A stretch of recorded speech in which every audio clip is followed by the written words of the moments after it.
end of the day, like I said in the last video, this is about God, you know, shitting like, look, I'm just gonna say this, look, just touch bases in the last video.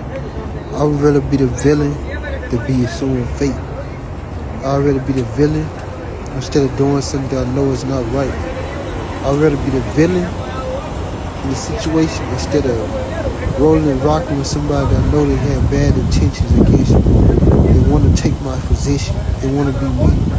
So they fail to realize it ain't no truth. We ain't a copy. Lord only made one of you, one. He ain't made no carbon copy. He didn't bring you in this life to be like, get along. You're going to have people go against you. The closest loved ones, people that you thought they were with you the whole time, they was not against you. And there's so many mystic agendas out here, fake love, snake